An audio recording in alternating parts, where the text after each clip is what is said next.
Arzu Altıntaş, ünlü televizyoncu, ışıklarımı yeniledim diye anlatıyordu. Arzu hoş geldin yayına Hoş canım. bulduk. Sana ve herkese merhaba. Merhaba, nasılsın, iyi misin? İyiyim canım, sen? Ben de iyiyim.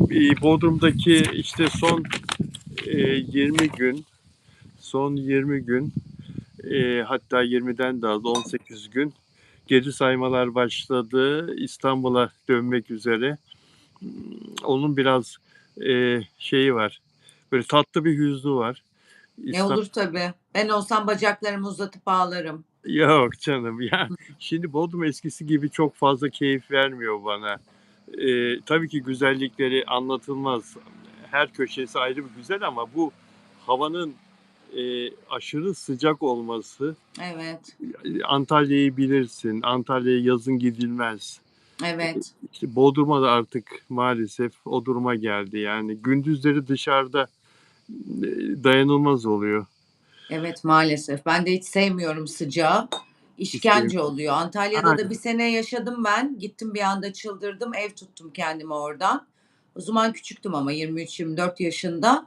Dayanamadım yani. Sokağa çıktığımda hamama çıkmış gibiydim. aynen. Şimdi burada öyle artık.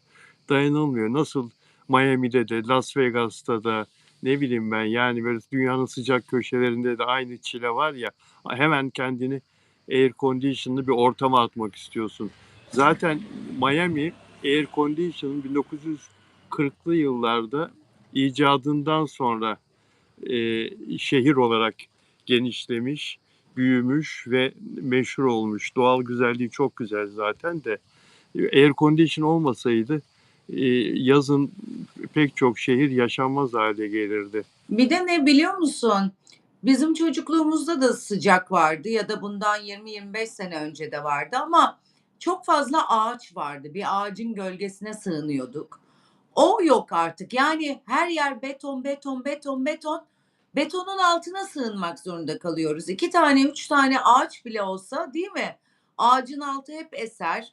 Ağaçlar hep güneşi keser. Güneş dik yere vurmaz. Ağaç olmadığı için, her taraf beton olduğu için bu sıcaklarda bize çok fazla geliyor bence. Çok haklısın. Çok doğru söylüyorsun. Ağaçlar o kadar çoktu ki eskiden bahçelerimizde İstanbul'da incir ağaçları vardı. Hiç unutmuyorum. Böyle böyle incirler olurdu. Erikler böyle böyle erikler olurdu. Şeftaliler.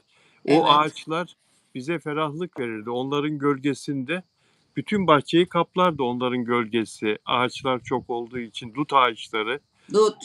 Evet. Yani o sıcaklık 5-6 derece kırılırdı. Şimdi merak ettim. Eskiden antik çağda ne yapıyorlarmış diye. Hemen bir sordum ChatGPT'ye.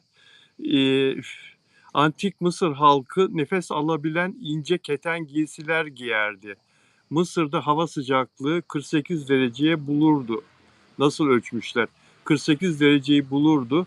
Pencerelere ıslak hasırlar asarlardı ve rüzgar kapanları kullanarak kavurucu çöl sıcağıyla baş ederlerdi. Eski Mısır'da sıcaklığın 48 dereceye kadar,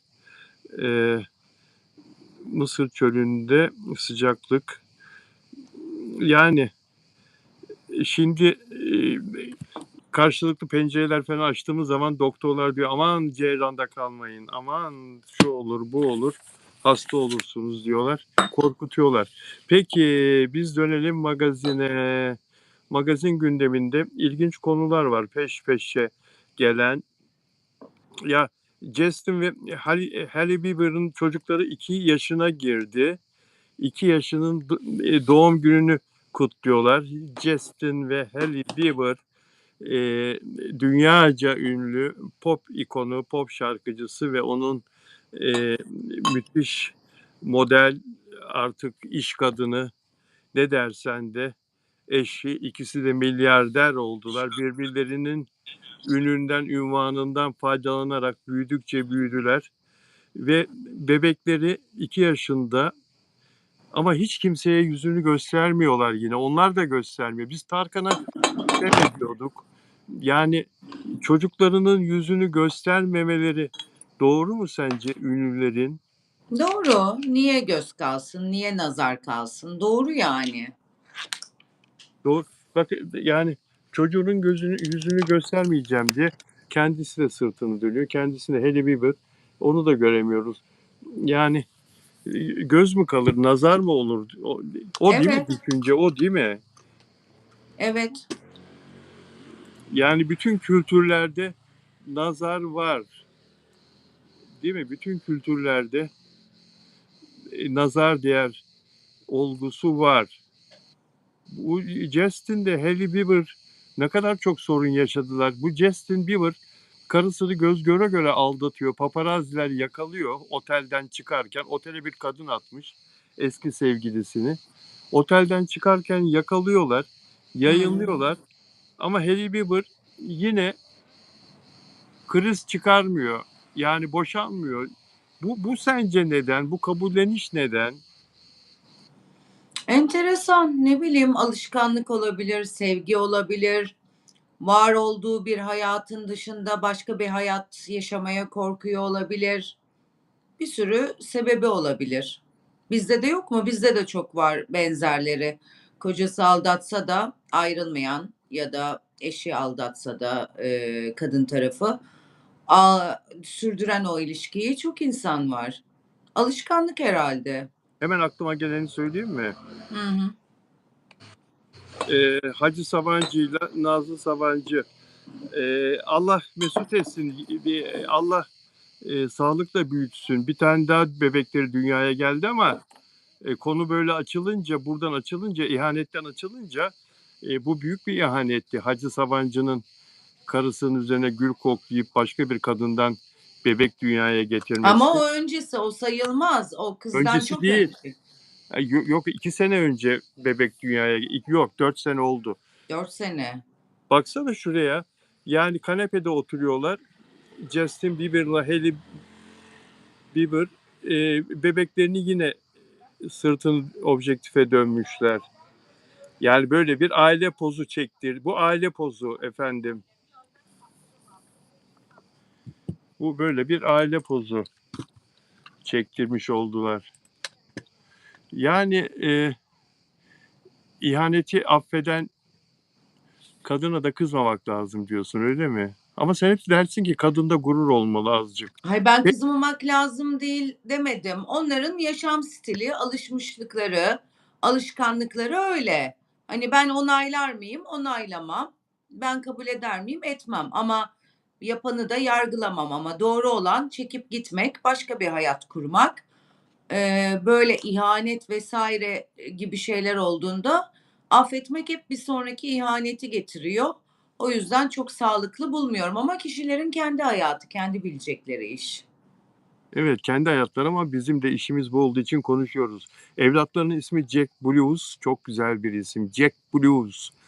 Orkestra şeyi gibi. Şarkıcı grubun solist ismi gibi. Zaten babası da çok ünlü bir şarkıcı.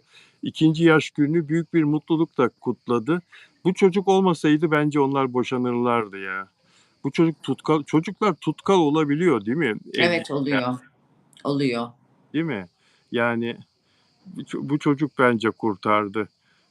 Dünyaya getirdi. Tam o söylentilerin çok yoğun olduğu zamanda ihanet söylentilerin 2018'de evlenmişlerdi.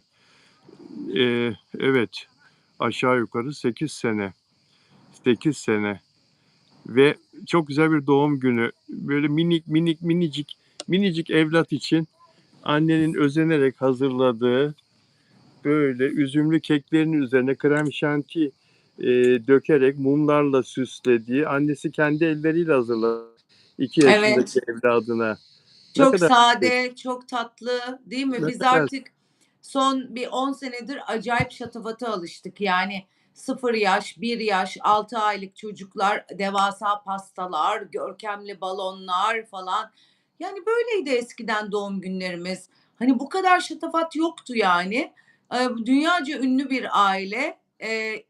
Yaptıkları doğum günü ne kadar basit, sıradan. Yani çocuk aslında o şatafatta da aynı oranda eğleniyor. Bu kadar basit bir şeyde de aynı oranda eğleniyor. aynen öyle. Aynen dediğin gibi. Abi 500 bin lira harcadım. Niye harcadın? Oğlana doğum günü yaptık. Hadi oradan. En lüks otelde yapıyor. Baksana asansörde bile çocuğun yüzünü gizliyor ya. Evet, Yüzünü gizliyor. Bu arada benim mouse yere düştü. Şangırtı sesi geldi. geldi. Kırılmış mıdır? Sanmam. Evet, Kırılmış mı? fırlamış yerinden. Hımm. İnşallah görevini yapar. Şu anda yapıyor. Evet. E, peki. Yani Hailey Bieber ve Justin Bieber önemli olan evliliklerinin kurtulmuş olması ve evlatlarıyla da mutlu, sağlıklı olmaları. Dostlar, beğen yaparsanız mutlu oluruz. Bu arada abone olarak izlerseniz seviniriz. Yazılar yine yok, farkındasın değil mi? Sende de yok mu? Bende de yok. Yani akşamleyin prova yapıyorum. Resetliyorum, prova yapıyorum. Yazılar gözüküyor ekranda. Arkadaşlar giriyorlar prova canlı yayınıma. Yazılar gözüküyor ama şu saatte canlı yayın başlattığım zaman yazılar yine uçmuş oluyor. Buna köklü bir çözüm bulacağım. Peki şimdi dostlar, Mert Ramazan Demir'e Delikanlı dizisiyle ilgili yapılan büyük bir haksızlık söz konusu.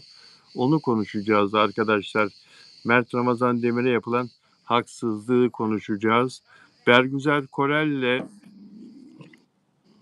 Kenan İmirzalıoğlu Abi dizisinde sete çıktılar. Bugün çekimler başladı. Abi dizisinin çekimleri başladı. Yeni sezon çekimleri. Bergüzar Korel, Afra Saraçoğlu'nun başarısını tekrarlayabilecek mi Abi dizisinde? Bergüzar Korel, Afra Saraçoğlu'nun başarısını tekrarlayabilecek mi? Bu konuyu da konuşacağız ama benim özellikle üzerinde durmak istediğim bu Delikanlı dizisinde Mert Ramazan Demir'e yapılan büyük haksızlık. İki konuya da döneceğiz biraz sonra arkadaşlar. Murat Boz demiş ki Murat Boz babama kalsa topçu oluyordum demiş. Anneme kaldı popçu oldum. Aslında futbolcu olacakmış Murat Boz. Sence evlatlar anne sözünü mü dinlemeli, baba sözünü mü dinlemeli? Bence ikisini de dinlememeli. Kalbi ne istiyorsa onu yapmalı çocuklar. Ben Yani öyle yaptım. Ne annemi dinledim ne babamı. öyle Ben mi? biraz dik başlıyım. Kendi yüreğim ne istiyorsa hep onu yaptım. Hmm. Murat Bozda diyor ki annemin yönlendirmesiyle müziğe yöneldim diyor. Babam futbolcu olmamı çok istedi. Ona kalsa futbolcu oluyordum, topçu oluyordum. Annem müzik tarafına yöneldi. Lisede güzel sanatları kazandım. Futbol kariyerim 15 yaşında sona erdi. Dizlerimdeki sorun nedeniyle şimdi de artık futbol oynayamıyorum. Biliyorsun Acun Ilıcalı'nın halı saha takımında Murat Boz hiç eksik olmuyordu. Acun Ilıcalı gece saat 3'te hadi arkadaşlar maç yapıyoruz dediğinde oyuncularından biri de kısa bir süre öncesine kadar Murat Boz'du. Ama artık dizlerindeki sorun nedeniyle futbol oynayamadığını söylüyor. Ve iyi ki de şarkıcı olmuşum diyor. Acun ne kadar çok insanın hayatına dokundu. Evet, inanılmaz. Şöhret paratoneri adam. Herkesin çok meşhur olan ve ünlenmiş çoğu kişinin hayatında damgası ve imzası var. Değil mi? Yani Murat Boz'a öyle bir ara gazı verdi ki o Ses Türkiye'de onu jüri üyesi yaparak değil mi? E, Evet. Murat Boz şarkıcılığından çok ekranlardaki parlayışıyla gündeme geliyordu. Artı büyük bir çıkış oldu ve çok da güzel paralar kazandı Acun Ilıcalı'nın desteğiyle. Helal olsun. Murat Boz'a da Tarkan'a teşekkür ediyorum diyor. Tarkan'dan çok şey öğrendim diyor Murat Boz. Vokalistiydi biliyorsun Evet. uzun süre 5-6 yıllık bir dönem onun vokalistiydim. Ondan çok şey öğrendim diyor. Ya hayatında yürürken Murat Boz hep karşısına güzel insanlar çıktı. Evet. Şanslı demek ki. Evet, kendisine faydası dokunacak insanlar çıkmış. Evet, kaç kişinin hayatına Acun Ilıcalı ve Tarkan geçebilir hayatından? Önce Evet, Tarkan geçmiş, sonra Acun. Çok şanslı demek ki. çok, çok. Tarkan'ın vokalistliği sayesinde diğer yıldızların da dikkatini çekmiş. Tarkan'dan sonra başkalarıyla da çalıştı biliyorsun. Evet. Pop starlarla da, kadın erkek bazı pop starlarla da çalıştı ve bugünlere kadar geldi. Peki, yani ünlülerin hayatında bir yıldız mertebesine ulaşabilen ünlülerin hayatında onların hayatına giren doğru kişiler olması da çok önemli. Bunun adına ne dersen de, değil mi? Şans. Şans yani. Başka hiçbir şey değil. Niye Murat Boz'un değil de birçok no name şarkıcı var. Acun Ilıcalı ile aynı kaldırımda yürüyebilmek, tanışabilmek için inanılmaz çaba gösteren no name'ler var. Ama olmuyor. Ama Murat Boz'un karşısına çıkıyor. Ya da Tarkan'ı bir saniye karşı karşıya gelebilmek isteyen, Tarkan'la aynı sahnede sadece bir saniye durmak isteyen bir sürü no name var ya da insan var. Ama olmuyor. Şans bence. Şans faktörü, başka hiçbir şey değil. Çok doğru söylüyorsun. İpek Canbulat'a bunu sormak lazım. İpek Canbulat bunu bize astroloji açısından değerlendirsin. Yıldızların etkisi diye başlar İpek. Bizi izliyorsa İpek, bunu konuşuruz, kendisiyle selam olsun. Dizilerde Selamlar. dizilerde herkes Leyla diye bir sen bir haber paylaştı. Dizilerdeki isim piştileri. Yeni sezon dizilerinde başrollerdeki e, karakterlerin isimlerine 3 tane Leyla varmış, 2 tane Hayat varmış, 2 tane de Destina varmış. Daha 17'de bir Leyla var. Ceren Ayruk'un hayat verdiği. Güneşin doğduğu yerde Beyza Gümülce'nin ve Sevdan Bir Ateş dizisinde Özge Özacar'ın hayat verdiği karakterlerin adı da Leyla. Dönem dizilerinde de, iki dönem dizisinde de Destina var. Aşk ve Taht dizisinde Meryem Silyak'ın, Bosnalı kızın ismi Destina. Mehmet Fetihler Sultan'da Öznur Serçeler'in canlandıracağı karakter Destina. ATV'de ekrana gelecek Hamal dizisinde Fahriye Evcen'in karakteri Hayat. Star'da oynayacak Bir Hayat Hikayesi dizisinde Hazal Subaşı'nın canlandıracağı karakterin adı Hayat. 2 tane de Hayat var. Bunlar da isim piştileri. Leyla çok tercih ediliyor ama. Toplumda da çok tercih ediliyor Leyla ismi. Türk Evet, toplumunun çok sevdiği bir isim Leyla. Nereden acaba tercih ediliyor? O zamanki dizilerde meşhur bir Leyla mı vardı? Neden Leyla? Oraya bakmak lazım. Çok kullanılıyor toplumda da Leyla ismi. çok kullanılıyor değil mi? Hemen şuraya bakayım. Ee, Şunu indireyim. Bergüzar Korel'in ismini merak ettim şeydeki Abi dizisinde. Bergüzar Korel, Abi Biraz önce girdim, haberi de unuttum. Neydi oradaki karakteri adı? adı. Leyla'ydı galiba. Aklımda benim de öyle kaldı. Evet, Leyla. O da Leyla. 4 tane Leyla etti. 4 tane. Ceren Ayruk Leyla. Bu Leyla. 2 tane daha Leyla saydım demin. 4 tane Leyla etti. Çok güzel isim ama, değil mi? Güzel. Yani Tom Jones'un Layla şarkısı diye benim aklımda kalmıştı. Çocuktum. Leyla Leyla diyor zannederdim. Tom Jones'un o şarkısı çok meşhurdu. Hatırlıyorsun.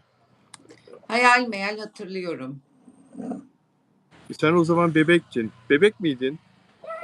Muhtemelen çok eski çünkü Tom Jones. Ama ne ses, ne ses, ne ses, ne ses, ne büyük bir başarı. Kızlar sütyenlerini atarlardı sahneye.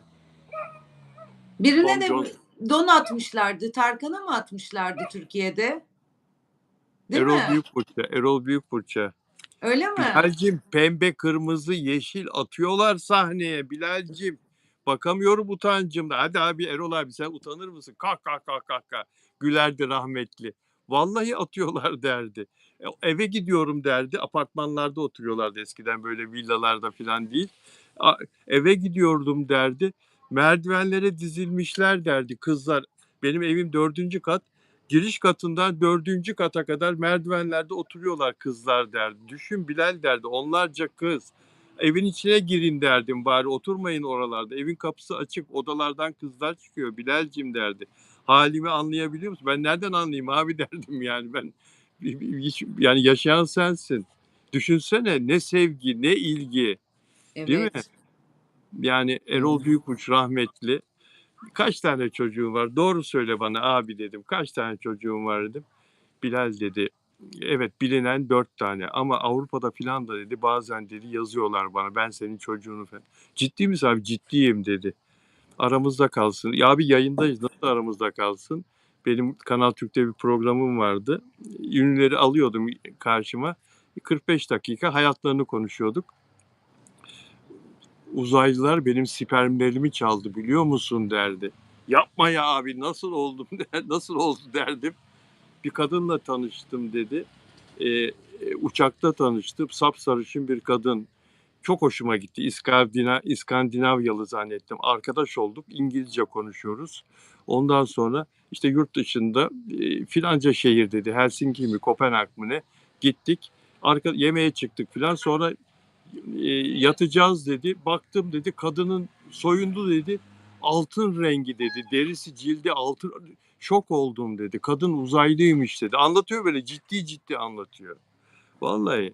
Ondan sonra çok iyi biliyorum dedi. Benim spermlerimi çaldı o kadın dedi. Görevli gelmiş dedi.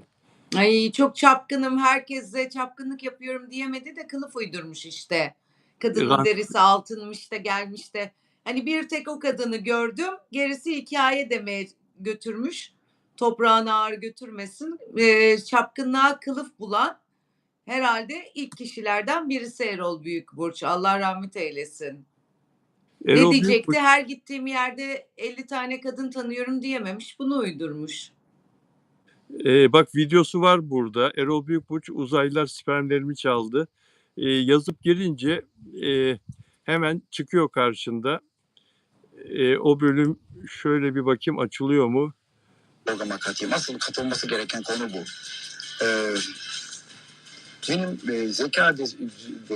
yani düzeyimin çok olduğunu fark eden bazı yani onlar öyle değerlendirdiler ben biliyorum.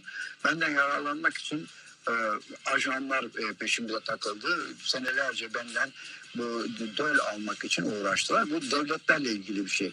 Devletlerin kendilerini ne akıllı insanları katmak adına yaptıkları bir eylemdi. Bunu ilk defa anlatıyorum. Bakın bunu ilk defa anlatıyorum. Çok önemli bu.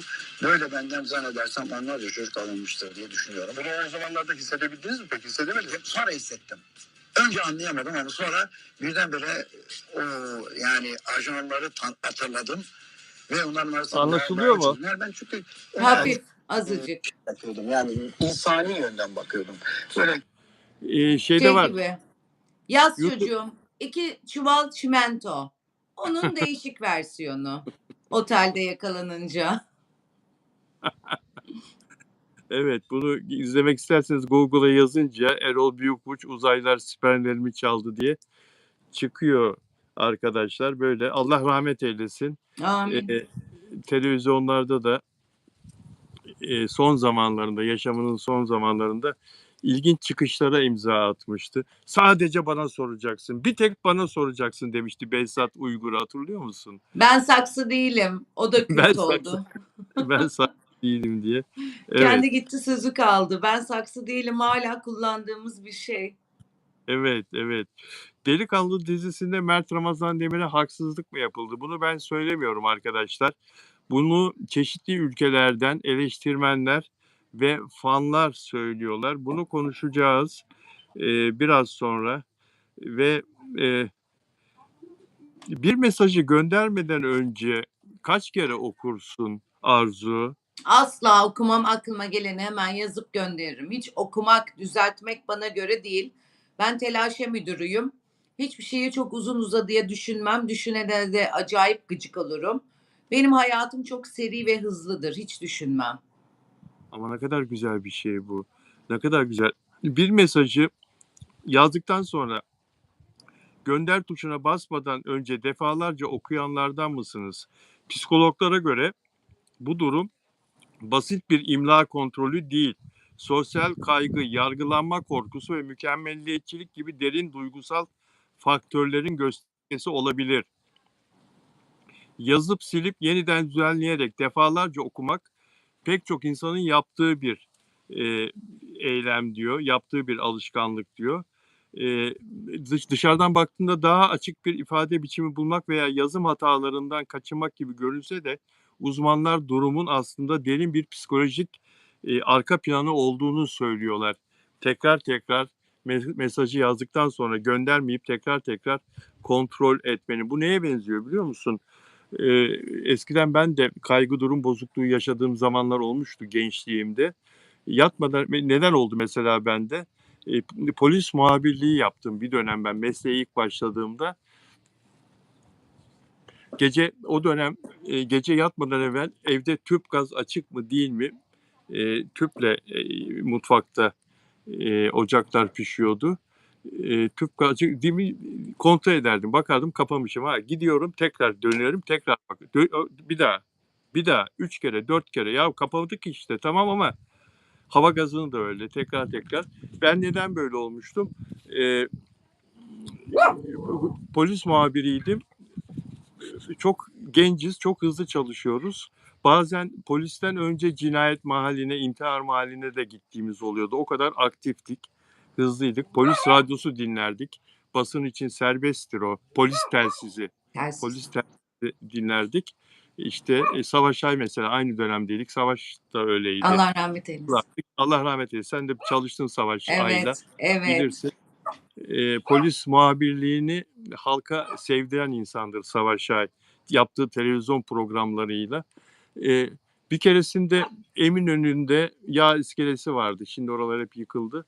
Orada bir gecekonduda bir ihbar geldi. Orada bir kadın çocuklarıyla beraber ölmüş, zehirlenmiş diye. Sabah saat 4'te 5'te fırladık gittik biz bir gazeteci arkadaşla. Bir baktım 25-26 yaşlarında bir kadıncağız, bir yanında bir bebeği, öbür yanında daha büyük bir bebeği, bir çocuğu. Üçü de ölmüşler. Isınmak için o küçük minik tüpler vardı eskiden. Küçük piknik tüp. Onun üzerine tenekeyi koymuşlar ısınmak için. Ah, Oradan çıkacak sıcaklıkla ısınıyorlar. Düşün fakirliği. Ama tüp bir şeyden sonra kapanıyor tüp. Sönüyor ve gaz vermeye devam ediyor. Üçü de zehirlendi ve öldü. Bunu gördüm ben. Gazeteci olarak orada işimi yaptım, çalıştım, çektim. Ya ama öyle etkilendim ki moral olarak o çocukların o yüzü, o kadının o yüzü yani büyük dramdı. Ve bu bende böyle bir rahatsızlık yarattı. Tedavi oldum, iyileştim. Şimdi bu mesela mesaj yazdığı için yabancılar bizi anlamazlar, yabancı dostlar. Şunu anlamazlar. Şimdi söyleyeceğim cümleyi. Burada tweet attığı için gözaltına alınan, tutuklanan insanlar oluyor. Ve burada diyor ki bu haberde soruşturma açılır mı? Hukuki bir zorluk yaşar mıyım endişesiyle tekrar tekrar okuyor insanlar. Tekrar tekrar okuyor göndermeden evvel filan. Hakikaten böyle bir şey var, değil mi? Bu kaygı var. evet. Bende yok diyen hele böyle güncel olaylar, siyasi olaylar konusunda filan fikrini yazarken, paylaşırken, yorum yazarken herkeste bu kaygı var. Hatalı bir şey yazıyor muyum? Değil mi? Suç olacak bir şey yazıyor muyum?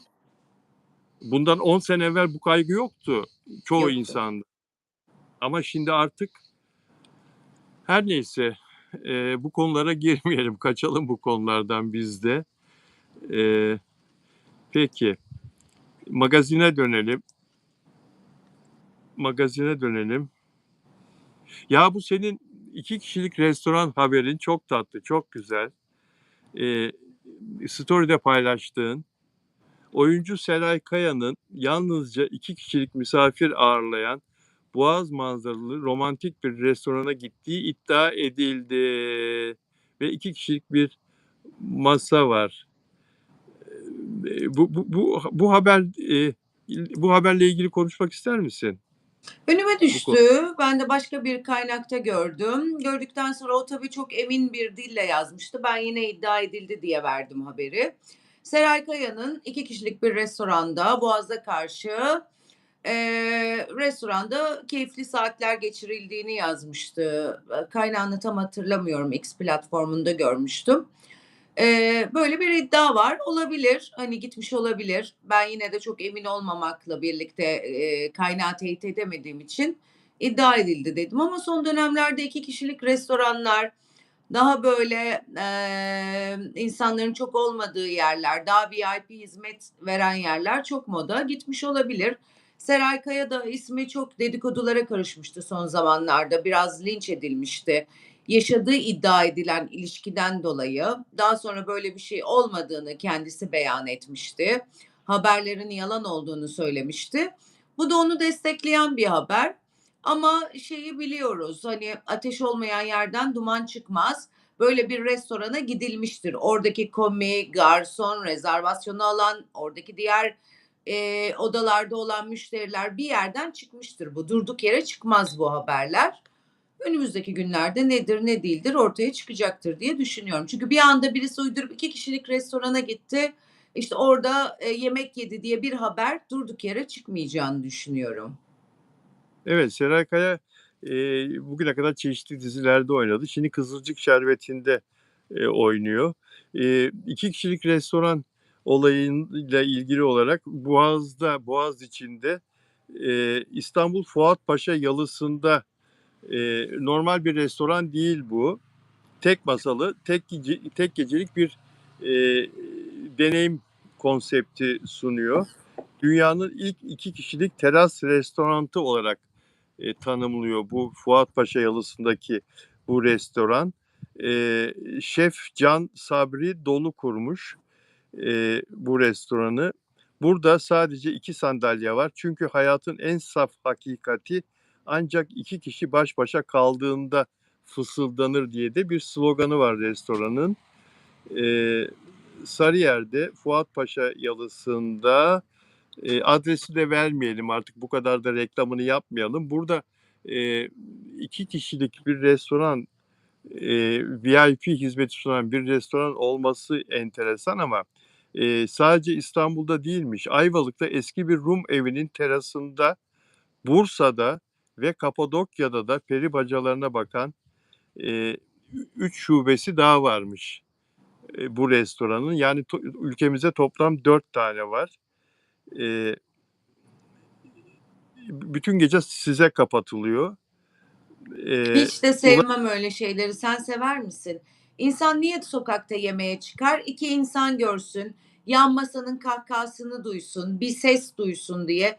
Hiç sevmem öyle baş başa 2 kişi, bana kapatılmış, özel falan. Hiç benlik olaylar değil yani. Ulaşım, evinizin kapısına VIP, transferle götürülüyorsunuz. İsterseniz özel yatla da iskeleden alınıyorsunuz. Mum ışıklarının taş duvarlarda dans ettiği bir ortamda, arzu ederseniz keman eşliğinde ya da cello eşliğinde, harp eşliğinde size kalmış, piyano eşliğinde, yemeğinizi yiyorsunuz. Size özel seçtiğiniz, daha evvelden konuştuğunuz, ısmarladığınız menü hazırlanıyor. Evlilik teklifi, yıl dönümü, doğum günü gibi çok özel anlar için, eee, seçiliyor bu. Fiyat elbette paylaşılmıyor. Onu gittiğinde yemekten sonra görüyorsun herhâlde. Böyle bir şey seçen sence baştan, "Peki hesap ne gelir abi, hesap ne gelir beyefendi?" diye Düşünmez, sorar mı? He? düşünmez. Değil mi? Yok, düşünmez Düşünmez. yani. Zaten her şey 2 kişilikse, çok VIP bir hizmetse zaten onu satın alanın parayla bir ilişkisi yoktur. Düşüneceğini sanmıyorum ama tabii, hani, çok aşık olup hayatındaki insana aslında imkânları el vermese de böyle bu tarz şeyler sunmak isteyenler vardır. Belki onlar bir bakınıyordur nedir ne değildir diye. Hani bir evlilik teklifi için, bir nişan teklifi için düşünenler varsa bakıyordur diye düşündüm. Yani bu Fuat Paşa yalısı da Sarıyer'de çok bilinen, çok güzel bir yalı. Düşünsene Boğaz içinde bir yalıda sana özel bir yemek, bir masa. Yani bunun fiyatı Hiç bayağı tuzlu. benlik değil. Hiç. Ben hiç sevmem öyle şeyleri. Hiç hoşlaşmam yapandan da. Beni mesela Poyrazköy'de kumların arasında ucube bir yere götürsün daha bayılırım. Ondan sonra daha salaş bir yere gideyim. Böyle esnaf balıkçısı falan filan hoşuma gider. O tarz şeyler çok bana hitap etmiyor yani. Ben çok sevmiyorum. Bence hitap edenler de hani bazı kadınlar çok böyle şey ya, prenses gibi davransın, prenses gibi bir yere gideyim, 2 kişilik restoran olsun. Bence onlar ailelerinden, babalarından pek o tarz şeyleri görmemişler. Prenses olgusuyla yetişmişler. Ben çok şükür her şeyi gördüm babamdan. Babam çok prenses gibi her şeyi sundu. O yüzden de bana mesela daha large, daha böyle halktan olan şeyler çok daha mantıklı geliyor. Hani ben oraya gitsem ne olacak? 2 kişi yemek yiyeceğim, sıkılacağım. Ondan sonra oturacağım orada, kimse yok etrafta. Daha nasılsın deyip 2 kadeh tokuşturacağım falan. Sıkılırım ben öyle şeylerden. Belki de romantizm yok ama sevmiyorum öyle şeyleri. Ama çoğu kadına sor, %80-90'ı 2 kişilik o restorana gitmek ister, kendini prenses gibi hissetmek ister, evinden alınsın ister. Ben hiç sevmem mesela. Ben arabamla giderim. Ben Olmaz garanticiyim. olmaz ama sen yani böyle bir restorana giderken bir yalıya gideceksin. Arabanı sen olmaz öyle ya. A, niye Bu bir olmaz yalı, ya? bu bir yalı Beylerbeyi'nde iskeleden seni alsınlar hayatım. Tamam. O, Hiç ha, gıcık olurum. bir yatla alsınlar seni Fuat Paşa'ya Sarıyer'e götürsünler iskeleye hor diye yanatsın. Hiç Olmaz sevmem. yukarıda. Ha? Hiç sevmem, Sevdiğin hiç de etkilenmem. Sevdiğin adam elinden tutsun seni o tekneden indirsin ama o teknelerden inmek de ne kadar zahmetli. Topuklu giydiysen Allah korusun ya kayarsan ya kırılırsa topuğun Tabii. denize düşmek de var işin içinde Allah korusun. Ben Öyle zaten kazalar da sakarım. oluyor. Bacağım ikiye ayrılıyor her seferinde Ama inerken. Allah korusun. Aklıma Deniz Seki geldi ya. Deniz Seki balkona çıkmış klimanın suyunda kaymış kız ya. Bacaklarım ayrıldı diyor kendi lafı. Ne kısmet ya. Klimanın suyunda kaymış. Ne oldu acaba? Nasıl oldu? İyileşiyordur değil mi? Kalçası, İyileşiyormuş. Çok yakın bir dostumdan öğrendim. İyileşiyormuş. Gayet iyiymiş. kalçası kırılmıştı kızın ya. Evet. Evet, iyileşsin aman. Şimdi bunu nereden görmüşler bak. Bu konsepti İtalya'da Sola per Due Vacona diye bir yer varmış. Dünyada 2 kişilik olarak ünlenen ilk yer burasıymış. Restoran.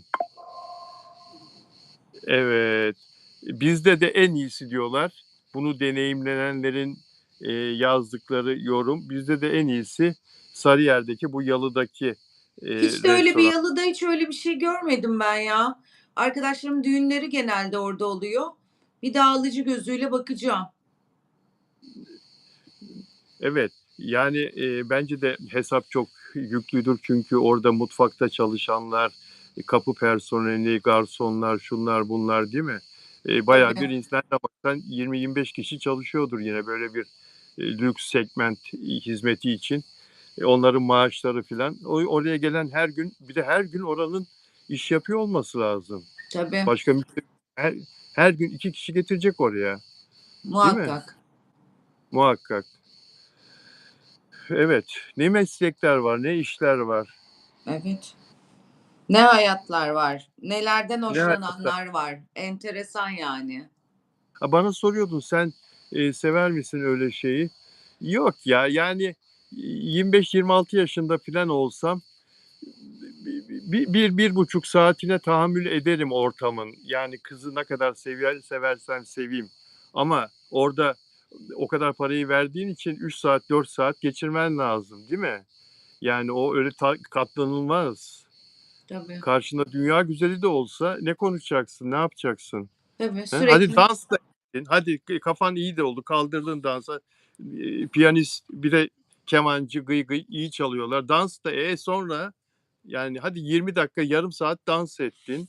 Tekrar oturdun. Dondurmayı da yedin. O da geldi en son finalde. Pasta da geldi sonra. Yani o kadar çok yedikten sonra benim midem de ağrır. Benim de. Tabii o Huysuzuz biz ya. Huysuzuz yani. Hiç bize Ay, uygun değil. Bana hiç uygun değil. Hiç hoşlaşmam yani.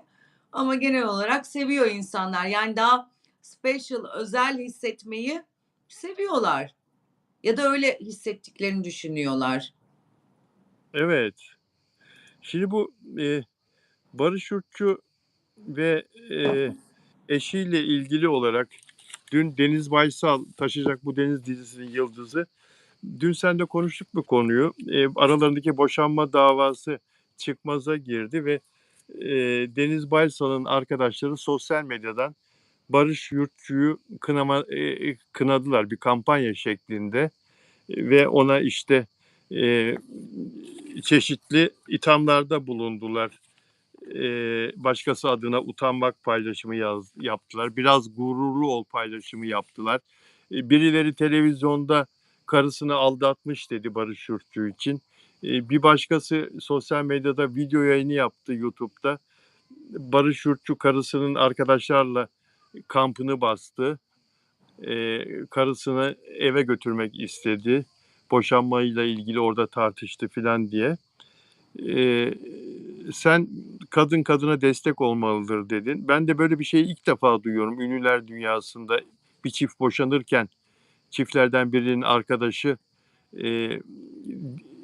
boşanacak olan erkeğe, boşanmamakta direten erkeğe topyekün mesajlarla hadi ama çok oluyorsun filan diye tepki gösteriyorlar. İlk defa oluyor böyle bir şey dedim. Ve biz seninle yayını bitirdik. Açıklama geldi Barış Yurtçu'nun avukatından. Avukat diyor ki müvekkilim hakkında, Barış Yurtçu hakkında kamuoyu önünde dile getirilen eşini aldattığı yönündeki iddia tamamen gerçek dışı, mesnetsiz ve müvekkilimizin kişilik haklarına açıkça saldırının niteliğindedir. Şimdi burada bir es verip ben Deniz Baysal'ın yerine olsaydım, eğer kocam beni aldatmadıysa böyle bir iddia ortaya atıldı ya televizyonda. Çıkar derdim ki arkadaşlar biz karı koca boşanma sürecindeyiz. Böyle iddialar, bazı iddialar konuşuluyor. Bunlar doğru değil. Bunlar bana da hakaret, kocama da hakaret. Ben derdim bilmiyorum ara verdim. Burada sen ne dersin bu konuya? Ben demezdim. Aldatmış olabilir beni diye bütün halkı üstüne salardım. Yoksa bile gıcıksam adama vallahi hiç ateş olmayan yerden duman çıkmaz sevgili halkım. Benim de kulağıma geldi. Çok üzüldüm derdim. 2 gözyaşı adama saldırsınlar diye. Ya ama ben seni öyle tanımıyorum ya. Gıcıksam yaparım yani. Gıcıksam adam canımı acıttıysa başka mevzulardan hiç de çıkıp da ay bu bizim meselemiz. İşte aldatma yoktu falan filan demem. Çıktıysa böyle bir şey varmış gibi davranırım. Şimdi ama bak tabii varsayım üzerinden konuşuyoruz. Dosyayı bilmiyoruz ikimiz de. Dosya gizli zaten. Avukatlar bile bakamıyorlar.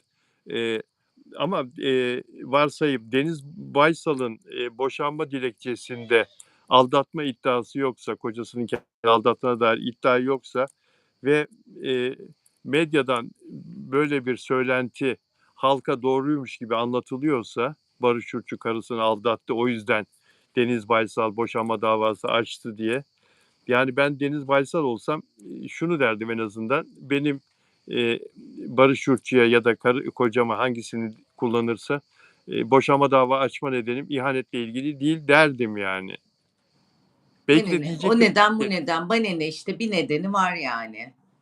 Ben kadınların tarafındayım. Kadınların canı yanmazsa kadınlar bu hale gelmezler. Kadınların canı yanarsa da gözlerini hiçbir şey görmez.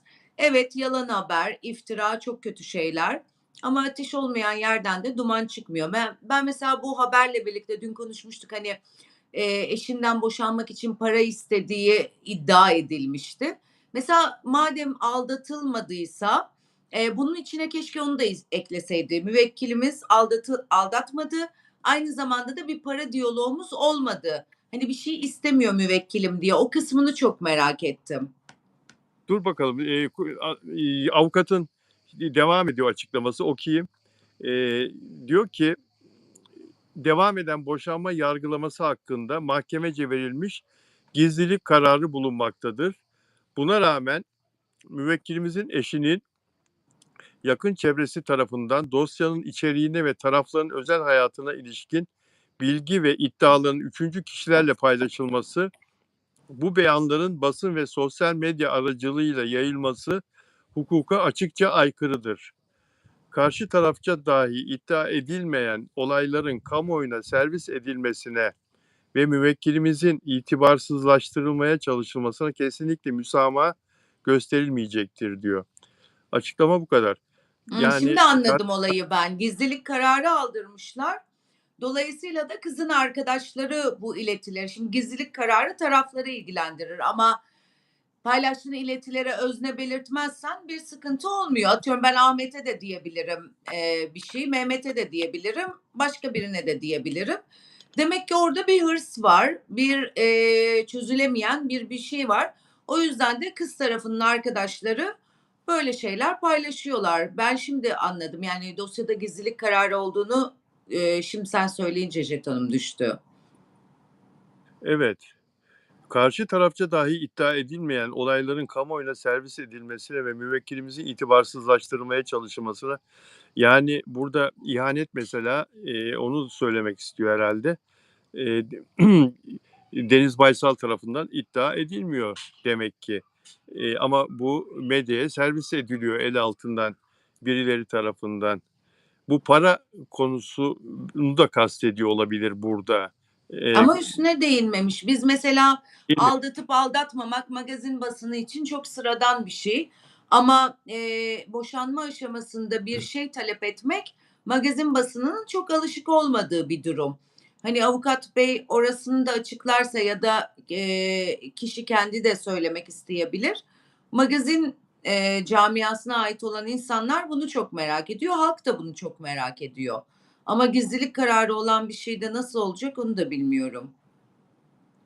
Evet, eee, doğru söylüyorsun. Eee, Yani zaten talep ediyorsa da talep ettik de demez. Ama Hı hı.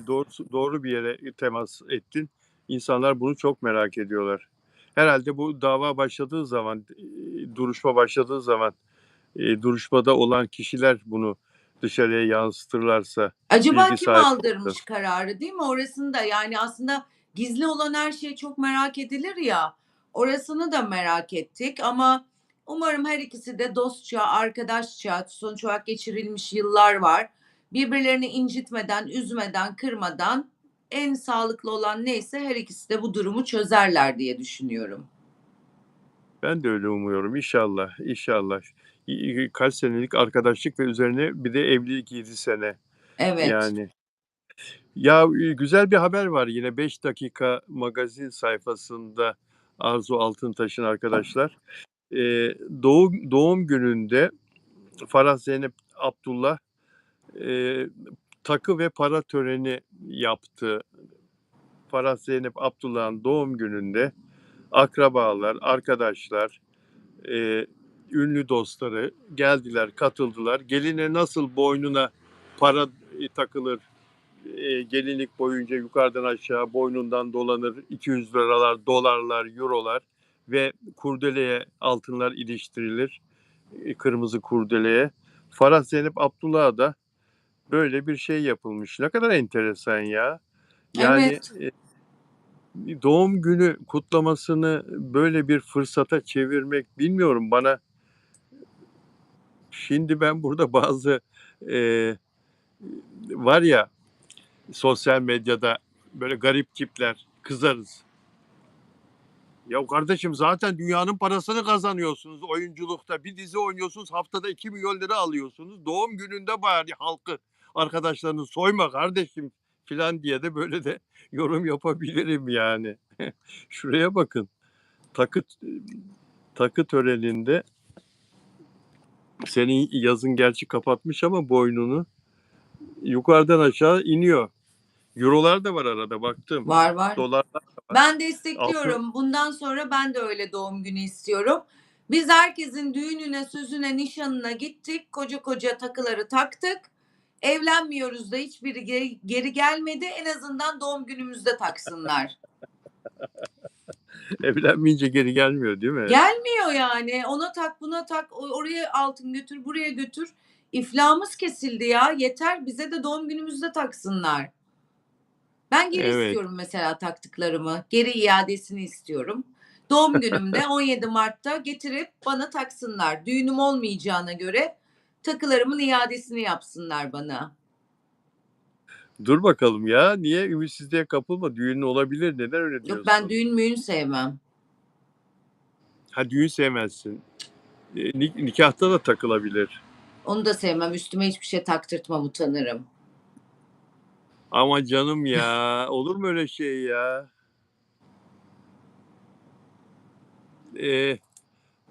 Şebnem'le düğünümüzde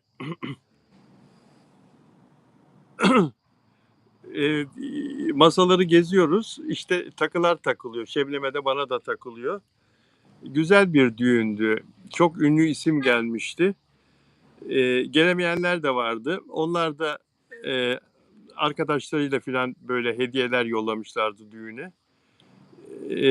Dolaşırken bir şahıs geldi. Bir telefon uzattı. Adnan abi konuşmak istiyor. Adnan abi kim dedim. Adnan Şenses. Ver dedim. Adnan Şenses. Bilal'cim dedi. Rahatsızım gelemedim. Kusura bakma. Allah rahmet eylesin bu arada tabii. Kaybettik Adnan abi yıllar önce. Türk müziğinin ünlü sesi. Erkek az solist. Müthiş bir erkek yetenek, ses, yorum müthiş. Yabancı dostlar için söylüyorum. Kusura bakma gelemedim, hastayım dedi. Abi çok geçmiş olsun, olur mu öyle şey? Bu arkadaşı yolladım, sana da bir emanet getirdi, değil mi? Çok teşekkür ederim abi dedim, olur mu öyle şey? Çok teşekkür ederim. Ama aklım ne emanet ne öyle bir şey gelmedi ki, getirmedi kimse. Hani diyemezsin ki adama. Adamla konuşurken aklımdan o geçiyor. Hani ne bir şey gelmedi ki yani. Allah Ona Allah. çok teşekkür ederim abi zahmet ettin olur mu öyle şey abi dedim filan. Al kardeşim dedim. Tamam abi dedi. Ondan sonra o şekilde gitti. Baktım arkasından gitti. Koydu telefonu cebine gitti. Sonra aradan 1,5 ay filan geçti. Şebnem Adnan Şenses'le röportaj yapacak. Bilal Bey sen de gel dedi. Şebnem karım. Ondan sonra aynı gazetede çalışıyorduk. Hadi gidelim dedim. Ben de geleyim. Adnan abiyi görürüm filan. Gittik Zeytinburnu'ndaki benzin istasyonuna, üst kattaki şeyine, ofisine kucaklaştık filan Adnan abiyle.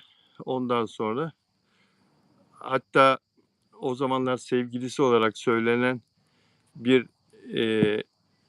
yorumcu bir hanım da vardı orada, şarkıcı bir hanım da vardı orada filan. Ama herkes biliyor, kimse bilmiyor. Bilmemezlikten geliyorsun sevgilisi olduğunu. Adnan abi evli ya. Ondan sonra neyse, nasılsın Bilal, nasılsın Şebnem, tebrik ederim sizi, kızım, oğlum filan. Sağ ol Adnan abi, çok iyiyiz, sen nasılsın? İşte iyiyim, iyi olmaya çalışıyorum filan. Ondan sonra Şebnem sorular ağır değil mi filan. Olur böyle şey abi dedi yani güzel sorular hazırladım filan. Ha ha ha nasıl ya düğün muhteşem olmuş, çok güzel olmuş, televizyonda izledim filan. Güzeldi bizim düğünümüz hakikaten. 10 tane, 9 tane şahidimiz vardı. İşte İbrahim Tatlısesler, Türkan Şoraylar, Muazzez Ersoylar filan. Kimseyi kıramadık. Her geleni şahit olarak aldık oraya. Çok güzeldi, sağ olsunlar. Ondan sonra ben de olmayı çok istedim ama işte filan. Ama emaneti aldınız değil mi? Abi ben de sana onu söyleyeceğim ya dedim. Emanet filan getiren olmadı. Nasıl olmadı ya dedi. Olmadı abi dedim. Sana o telefonu veren dedi benim yeğenim dedi. Onun için gönderdim ben oraya dedi. Hani telefonla konuşturan dedi. Sana dedi şöyle kocaman bir Reşat mı dedi? Neydi? En büyüğü ne? Reşat. En büyüğü. Kocaman bir Reşat yollamıştım. Sana ayrı, eşine yok abi dedim öyle bir şey. Ciddi mi söylüyorsun dedi. Ah, ah, ah bir su getir kızım. Kızım bir su getir. Bunların Allah belası. Bunlar bilmem ne çocuğu. Bunlar şöyle, bunlar böyle. Abi dedim sakin ol. Bunlar önemli şeyler değil ki abi. Olur mu öyle şey dedim. Sakin ol. Çağırın bana o. Abi Eminönü'ne yolladın ya dediler. Tamam gelince bana haber verin falan. Adnan abi hiç önemli değil dedim. Benim bunu burada sana söylemen sebebi dedim. Adamlarını tanı, bil. Kimin ne olduğunu dedim. Benden dolayı mahcubiyet duyma lütfen dedim ya. Biz dedim 30 senedir tanışıyoruz seninle abi kardeş gibiyiz. Bunun lafı mı olur abi dedim. Ben bunu hayır abi telafi melafi yok dedim. Unut bunu röportaj yapacağız geç kalıyoruz filan. Adamın rengi mengi attı. Nereden geldik bu konuya? Yani en yakınlarından darbe mi yiyorlar diye konuştuk. Ne dedik? Soyuyorlar ünlüleri Tabii. filan. Sonra bu adamı işten kovdu. Meğersem neler yapmış adam. Düşün ya. Böyle şey. Ha! Sonra benimle onu telefonla görüştürdü Adnan abi. Biz oradan tabii işimiz bitti ayrıldık gittik. Ertesi gün Adnan Şenses beni arıyor. Bilal dedi bana bir konu anlattın ya dedi. Takmış size öyle söylüyor dedi. Benim emanetleri. Ver abi dedim. Bilal abi geldim ya oraya dedi. O hani televizyonda dedi ceketin yengenin de gelinliğin üzerindeki o en üsttekiler dedi benim taktık. Lan dedim şerefsiz kapat telefonu terbiyesiz ahlaksız dedim. Kapat pis herif. Kapat. Bir de Adnan Şenses'in yanında öyle konuşuyor. Düşünebiliyor musun? Onu kandıracak. Hala Enteresan. bir şeyler söylüyor. Hala bir şeyler söylüyor. Bu sefer bağırarak söyledim. Ver dedi telefonu bana. Adnan abi tamam Bilal dedi. Kapat yavrum dedi. Kapat kardeşim dedi. Düşünebiliyor musun? Sonra onu kovmuş yanından. İnsanlar Enteresan. nasıl zeytinyağı gibi suyun üzerine çıkmaya çalışıyorlar. Ya bir de insanın hiç aklına gelmez oraya gidip de onu vermemek. Enteresan yani. 2 tane Reşat'ı çaldı adam yani. Hırsızlık. Ve Adnan Şenses'in yeğeni bu. Güvendiği adam. Parasını filan bankaya gönderdiği filan adammış. Mutemedi. Düşünebiliyor musun? Kim bilir neler çalıyor. Kim bilir neler çalıyor. Allah Allah. Akraba çalıştırmak zor tabii yani. Zor. Güveniyorsun. Bu yeri geldi diye anlattım. Boş ver. Sonra sana Şimdi gönderdi mi 2 tane altın? yok göndermedi. O da öyle kapandı gitti. Konu kapandı gitti. Orayı Bunu merak hiç ettim. televizyonda falan hiçbir yerde de anlatmadım. Hiç anlatmadım. Neler yaşıyoruz biz ya meslekte ilerlerken her şey başına geliyor insanın. Boş ver. O adama yazık. Bizim bir kaybımız yok orada. Yani karı koca ne olacak? Bizim ne kaybımız var? Dostların orada varlığı yeter. O adama yazık. Allah rahmet eylesin. Sonra Evet. neler ortaya çıktı? Adnan Şenses'i nasıl soymuşlar biliyorsun sen de. Peki şimdi bu Delikanlı dizisinde Mert Ramazan Demir'in oynadığı Delikanlı dizisi 7 bölümde reytingler düşük olduğu için yayından kaldırıldı. Ama ilginç bir şekilde 7 bölüm yayınlanan dizi yurt dışına habire satışı gerçekleşiyor. Çeşitli ülkelerdeki televizyonlar alıyorlar ve Delikanlı'yı gösteriyorlar. Dijital platformlar alıyor gösteriyor. Ulusal kanallar alıyor gösteriyor. Her yerden de övgü geliyor. Bu işi bilen televizyon yazarları, blog yazarları filan seyredip Mert Ramazan Demir'i övüyorlar. Şimdi Meksikalı blog yazarı Delikanlı dizisinin harika olduğunu yazmış. Muazzam küresel ilgiye rağmen meşhur Türk panel reytingleri yine devreye girdi ve bu güzel diziyi erken bitirdi diye arkasına gözyaşı emojisi koymuş. Bu fikirde olan o kadar çok yurt dışında aklı başında olan insan var ki e, evet tabii panel rating sistemi Faruk Turgut ünlü yapımcı Kızılcık Şerbeti'nin yapımcısı o da anlatmıştı. Anadolu dizilerinin seyredilmesine göre onların reytinglerinin yüksek olmasına göre hazırlanmış panel şifrelenmiş Evet. panel sistemi diye söylemişti. Anadolu seyircisine hitap ediyor demişti. Onun için Artık diziler Anadolu'ya çıkıyor. Senaryolar hep Anadolu'da, Adana'da, Mardin'de, Urfa'da, işte Karadeniz'de üst üste diziler çekiliyor filan diye. Buradaki şehirlerdeki zengin ailelerin senaryoların yer aldığı dizilerde zenginlerin yer aldığı senaryolarda iş yapamıyor demişti. Türk panel reytingleri yine devreye girdi diyor. Meşhur Türk panel reytingleri. Yani burada Mert Ramazan Demir hakikaten e, kurban oldu gibi. Yani bu reyting sistemindeki bu değişikliğe ve bir oyuncunun oynadığı dizinin reytingden dolayı yayından kalkması ondan alıyor götürüyor, değil mi? Tabii. Bu konuda bir şey söylemek ister misin? Yani ben de reyting sistemini neye göre yapıldığını, işte nelerin tuttuğunu, nelerin tutmadığını pek anlayabilmiş değilim. Herkes gibi pek anlayabilen de yok. Hakikaten çok değişti artık reyting sistemi. Aynı dedikleri gibi bazen çok tutacak işler tutmuyor, tutmayacak işler tutuyor. Biz eski televizyoncular olarak artık hiç aklımız mantığımız almıyor. Bizim alıştığımız bir sistem vardı. İşte AB'ye göre yapılan, B'ye göre yapılan, C'ye göre yapılan ve nelerin tutabileceğini biz bundan 10 yıl önce kestirebiliyorduk. Ama şimdi kimse kestiremiyor. En profesyonel televizyoncular, reytingi yalamış yutmuş televizyoncular, hiçbirimiz artık ne tutar ne tutmaz, ne oluyor ne bitiyor pek böyle bilgi sahibi değiliz. Yani en azından önceden bir fikrimiz vardı ve ona göre oynuyorduk, taşlarımızı ona göre koyuyorduk. Şu anda enteresan, tutmayacak dediğimiz iş tutuyor, tutacak dediğimiz iş tutmuyor. Yani bu reyting sisteminin biraz daha değişmesi lazım. Yani o makinelerin biraz daha arttırılması, işte üniversite mezunlarının evinde daha çok olması, işte AB grubuna hitap eden şeylerin daha üste çıkması gerekiyor. Çünkü AB grubu dediğimiz toplumun okumuş grubu, hatta A grubu. Hani biraz daha bunlara yönelik bir şeyler yapılması ve değiştirilmesi gerekiyor. Ama olur mu bilmiyorum yani. Hani değişik bir sistem, değişik bir kara kuyu. Çözebilen yok. Hani bugün baktığımızda en verimli programlar ana akımda yer alan gündüz reality şovlar. Ondan sonra işte o onu kırdı, bu bunu kesti, bu böyleydi, şu şöyleydi programlar. Akşam töre dizileri. Ondan sonra ya da çok lüks şatafatlı villalar. Fakir kız zengin oğlan. Yani yaklaşık 10-15 senedir hep bu formatlar tutuyor. Büyük kavgalı yemek yarışmaları ama böyle insanların birbirini aşağıladığı, insanların nimete hakaret ettiği, yani nimet çok önemliydi bu toplumda. Nimet komşumuz bile kötü bir şey, ay elinize sağlık çok lezzetli olmuş diyen bir toplumduk. Buralardan çıkıldı artık böyle kavganın, hırın, gürün, acayip kaosun reyting yaptığı bir sistemin içindeyiz.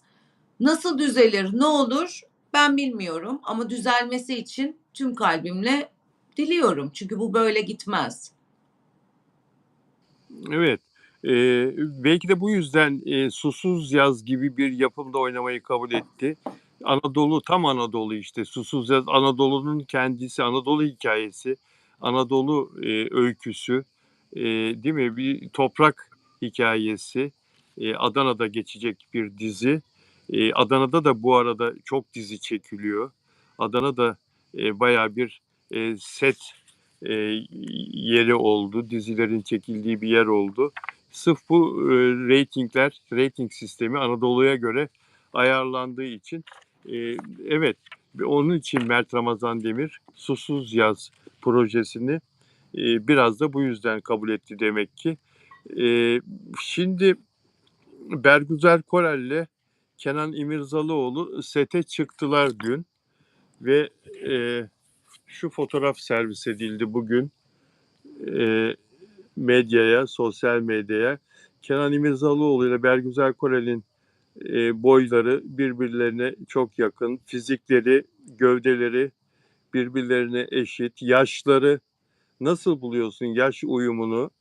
Gayet mantıklı, gayet birbirlerine yakışmışlar. Zaten olması gereken buydu. Galiba Kenan İmirzalıoğlu 78 doğumlu muydu, 77 miydi? O Evet, 54. yaşlardaydı. 74'lü mü?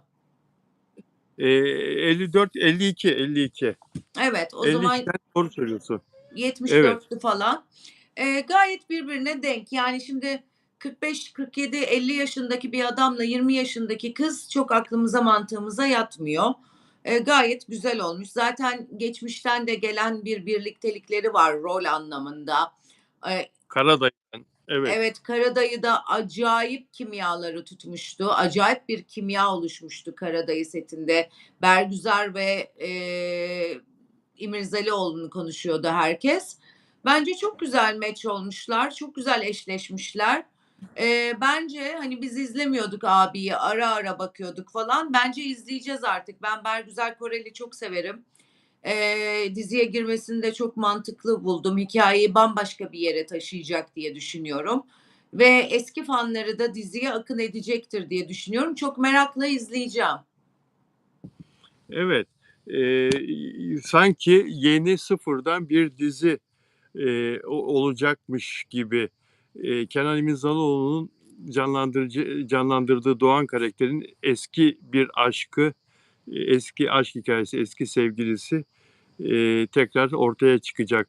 Anladığım kadarıyla, kesin bilmiyorum da öyle olması lazım. Bu karakteri, Leyla karakteri Bergüzar Korel'in öyle bir kimlik, kişilik taşıması lazım diye düşünüyorum. Yani Afra Saraçoğlu'nun Abi dizisindeki rolünden, katkısından çok farklı bir yöne evriliyor değil mi dizi? Yani Evet, Afra evet. Saraçoğlu imzasını attı diziye. 9,5 reytingle başladı dizi. Büyük bir rüzgarla başladı. Bakalım şimdi onu unutmayalım. 9,5 reytingle başladığını dizinin sonra zamanla 6 reytingler, 7 reytingler ve daha aşağılara indi. Kapanırken biterken 4,5 reytingle falan bitti sezon finalinde. Bergüzar Korel'le bakalım nasıl olacak.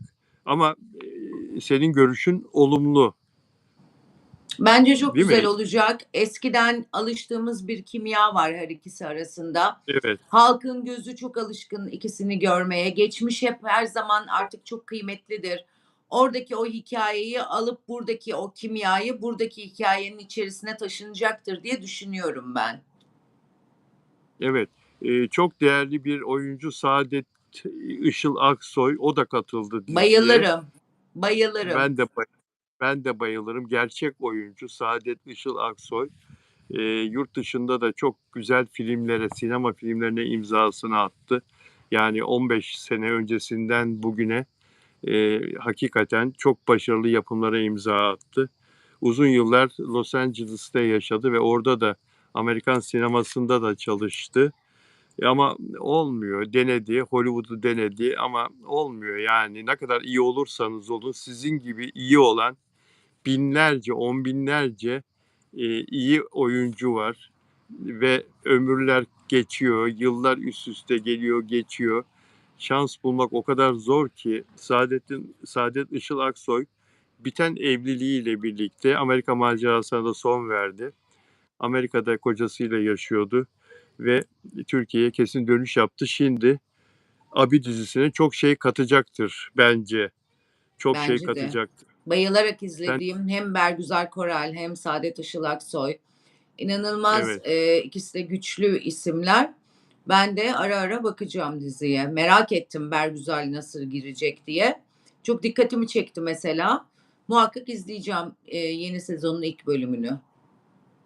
evet. Peki. Çok teşekkür ederim sevgili Arzu. Sağ ol, renk kattın yayınıma canım. Ben Sağ ol, teşekkür ederim. sağ olasın. Görüşmek üzere inşallah. Görüşmek üzere. Değerli dostlar, çok teşekkürler bizi izlediğiniz için. Moderatörlerim sizi göremedim ama eminim ki çok düzgün bir yayın olmuştur her anlamda. Yazılanları göremedim yine. Özel abonelerim, sizlere de çok teşekkür ediyorum. Bütün abonelerime ve abone olmadan izleyen dostlarıma da çok teşekkür ediyorum. İyi ki varsınız. Sevgiler hepinize. Görüşmek üzere.